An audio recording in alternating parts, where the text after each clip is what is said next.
Nicolas Poincaré, le portrait du jour, ce n'est pas un homme, mais une relation entre deux hommes, Jean-Paul Belmondo et Alain Delon. Oui, parce que seul Belmondo pouvait faire de l'ombre à Delon et seul Delon pouvait avoir autant de charisme que Belmondo. Ils ont passé leur vie à expliquer qu'ils étaient amis et pas rivaux, mais évidemment qu'ils étaient rivaux. Comment les deux seuls monstres du cinéma français auraient pu ne pas l'être? Ils sont presque inconnus lorsqu'ils tournent ensemble en 58 dans Sois belle et tais-toi. 2 ans plus tard, ils connaissent leur premier grand succès exactement en même temps. À une semaine d'intervalle, en mars 1960, Belmondo crève l'écran dans À bout de souffle, alors que la même semaine, Delon éclate dans Plein soleil. Et puis, en 1970, arrive le premier grand film où ils partagent la vedette. Ils font Borsalino de Jacques Deray. Ils sont à ce moment-là tous les deux au sommet de leur gloire.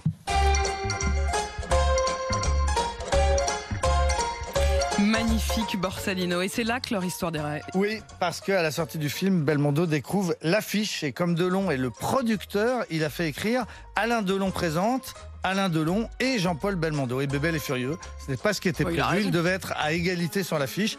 Belmondo fait la gueule. Il refuse de venir à la première. Il refuse les interviews à deux.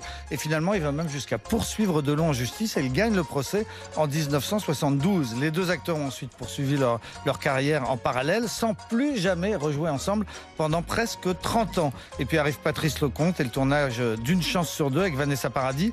Dans son livre Belmondo par Belmondo, Bébel raconte leur petite rivalité puérile pendant ce tournage. Lorsque Delon arrive sur le plateau dans un hélicoptère siglé à son nom, eh bien Belmondo commande aussitôt un hélicoptère pour le lendemain, pour lui aussi arriver comme ça. On fait pareil avec Apolline Ouais. le matin. Et lorsque Bébel vient en Ferrari, eh ben Delon fait descendre la sienne dans la nuit depuis Paris. Pareil. Et depuis ce tournage, eh bien, les deux acteurs affirment être les meilleurs amis du monde.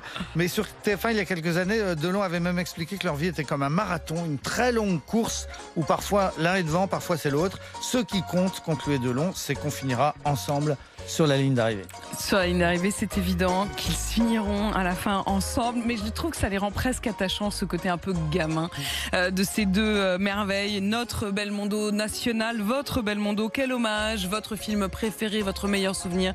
Je vous attends, on partage tous ensemble au 32-16. À tout de suite.